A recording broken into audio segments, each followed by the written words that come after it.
ایک ملک تھا، اس میں بڑا ہی نرالا کمپٹیشن تھا، ایک امیزنگ، حیرت ناک۔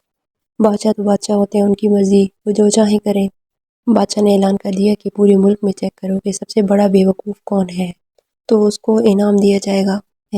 عقل مندوں کے مقابلے تو سنے تھے، لیکن بیوقوف کا مقابلہ تو خیر، عجیب عجیب بیوقوف آتے تھے اور اپنے کرتب دکھاتے تھے۔ وزیر ان کو ٹیسٹ کرتے کرتے آخرکار ایک بندہ ایسا تھا جس سے بڑا بیوقوف کوئی نہیں تھا۔ آخرکار ایک ایسا بندہ ملا جس سے بڑا بیوقوف پورے ملک میں نہیں تھا، تو اس آدمی کو بادشاہ کے سامنے کھڑا کر دیا گیا۔ تو وزیر کہنے لگا کہ بادشاہ سلامت، بڑے ٹیسٹ کیے، بڑے تجربے کیے، لیکن یہ آدمی سب سے بڑا بیوقوف ہے۔ ہی از the biggest fool our country. اس سے بڑا بیوقوف ہمارے ملک میں نہیں ہے، یہ ہمارے ملک کا سب سے بڑا بیوقوف ہے۔ تو بادشاہ نے کہا کہ تم نے چیک کر لیا کہ یہی بیوقوف ہے؟ تو اس نے کہا جی چیک کر لیا۔ تو خیر بادشاہ سلامت نے اپنی مالا اتاری، جو کہ ہیرے جواہرات سونے سے بنی ہوئی تھی، وہ مالا اس بیوقوف کو پہنا دی۔ خیر وہ بیوقوف بڑا خوش ہوا اور اپنے گھر آ گیا۔ کچھ دن گزرے تو بیوقوف کو پتہ چلا کہ بادشاہ سلامت بڑے بیمار ہیں۔ تو جب اس بیوقوف کو پتہ چلا تو اس نے کہا کہ میں بھی جاؤں گا بادشاہ سلامت کے پاس۔ تھا تو وہ بڑا ہی بیوقوف، تو کہنے لگا کہ میں بھی بادشاہ سلامت کو دیکھنے جاؤں گا، بادشاہ سلامت سے ملنے جاؤں گا۔ سمجھ تو کچھ لگتی نہیں تھی اس کو، تو وہ بادشاہ سلامت کے پاس گیا اور کہنے لگا کہ سنائیے بادشاہ سلامت، کیسے ہیں آپ؟ سنا ہے بادشاہ سلامت آپ بڑے بیمار ہیں، کیا ہوا ہے؟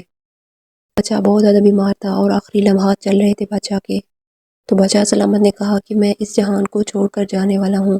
تو وہ بیوقوف آگے سے کہنے لگا کہ اچھا آپ کہیں اور جا رہے ہیں، کہاں جا رہے ہیں؟ اس بیوقوف کو یہ بھی نہیں پتا تھا کہ مرنا بھی ہوتا ہے۔ بیوقوف جو تھا، تو بادشاہ سلامت آگے سے کہنے لگے کہ میں اس دنیا کو چھوڑ کر دوسری دنیا میں جا رہا ہوں۔ تو بیوقوف آگے سے کہنے لگا اچھا۔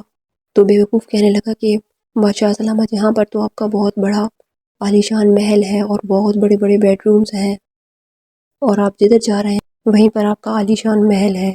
تو بیوقوف کہنے لگا کہ کیا آپ نے وہاں پر بھی اپنا عالیشان مکان بنوا لیا ہے؟ تو بادشاہ سلامت کہنے لگے نہیں۔ تو بادشاہ کہنے لگے کہ نہیں، میں نے تو اپنی ایک جھونپڑی بھی وہاں پر نہیں بنائی۔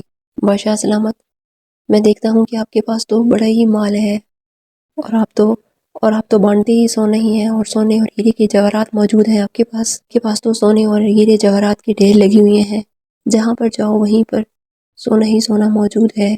تو کیا جہاں پر آپ جا رہے ہیں وہاں پر آپ نے اپنے پیسے اور مال وغیرہ بھجوا دیا ہے؟ تو بادشاہ کہنے لگا کہ نہیں، میں نے تو وہاں پر اپنی ایک پھوٹی کوڑی بھی نہیں بھجوائی۔ اچھا بادشاہ سلامت، میں دیکھ رہا ہوں کہ آپ کے آس پاس بڑے خادم، کنیز، غلام، خدمت گار لوگ موجود ہیں، جدھر جا وہیں پر آپ کی خدمت کرنے والے آپ کے غلام موجود ہیں۔ کیا آپ نے وہاں پر اپنے کچھ غلام، خادمہ، کنیز بھجوائی ہیں یا نہیں بھجوائے؟ تو بادشاہ کہنے لگا نہیں، ادھر تو کوئی غلام موجود نہیں ہوگا۔ تو اس وقت اس بیوقوف نے بڑا ہی کمال کا کام کیا، وہ ہیرے جواہرات سونے کی مالا اتار کر بادشاہ کے گلے میں ڈال دی۔ تو وہ بیوقوف کہنے لگا کہ آپ تو مجھ سے بڑے بیوقوف ہیں، آپ کو پتہ ہے آپ دوسری دنیا میں جا رہے ہیں، وہاں پر نہ آپ نے اپنا گھر بنوایا، نہ اپنے پیسے بھجوائے، اور نہ ہی وہاں پر آپ نے اپنے خادم وغیرہ بھجوائے، تو آپ وہاں پر جا کر کرو گے کیا؟ بظاہر تو یہ ایک حقیقت ہے، لیکن سچ تو یہی ہے نا کہ ایک نہ ایک دن اس دنیا کو چھوڑ کر جانا ہی ہے۔ لیکن سچ تو یہ ہے کہ یہ ایک بہت بڑی تلخ حقیقت ہے کہ ایک نہ ایک دن ہمیں اس دنیا کو چھوڑ کر جانا ہی ہے، لیکن ہمیں نہیں پتا کہ ہم آج کے دن بھی زندہ رہیں گے یا نہیں۔ اور جیسے ہی ہماری آنکھیں بند ہوں گی، میری سانسیں ختم ہوئی، تو ادھر کیا ہے میرے پاس، اور ادھر تو گھر میرا نہیں ہے بلکہ پرایا ہے، مشترکہ ہے، اور لوگ کیا کہتے ہیں کہ میت نے پیچھے کیا چھوڑا۔ جیسے ہی میری اور آپ کی آنکھیں بند ہوں گی، پیچھے حساب کتاب شروع ہو جائے گا کہ بیٹی کو کتنا ملے گا، بیوی کو کتنا ملے گا، رشتہ داروں کو کتنا ملے گا۔ سارے ہی اپنے حصہ لینے کے لیے آ جائیں گے، سارے ہی اپنے حساب کتاب لے کر بیٹھ جائیں گے، میرا کچھ بھی نہیں بچنا۔ کتابوں میں لکھا ہے کہ جب انسان مرتا ہے، قبر میں جاتا ہے، تو پیچھے گھر والے کہتے ہیں کہ میت نے پیچھے کیا چھوڑا، اور فرشتے یہ کہتے ہیں کہ میت نے آگے کیا بھیجا۔ تو بتاؤ نا، کیا ادھر گھر ریڈی ہے، کیا ادھر کچھ پیسے ڈپازٹ کیے ہیں یا نہیں؟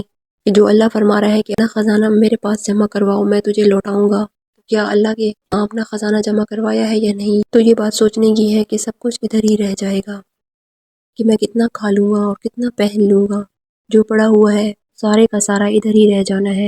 تو کیوں نہ میں اپنا سب کچھ ادھر بھیج دوں، کیونکہ وہاں پر تو صرف میں اکیلی ہی ہوں گی، اور وہاں پر صرف اور صرف میرے اعمال تولے جائیں گے، اور جو کہ مجھے پتہ ہے صرف گناہ ہی گناہ ہے، نیکیاں ایسی کر جاؤں جو آخرت کے اکاؤنٹ میں جمع ہو جائیں۔ تو اللہ تعالیٰ سے دعا ہے کہ اللہ تعالیٰ ہمیں نیک اعمال کرنے کی، زیادہ سے زیادہ نیک اعمال کرنے کی، اس مبارک مہینے میں نیک اعمال کرنے کی توفیق عطا فرمائے۔ آمین۔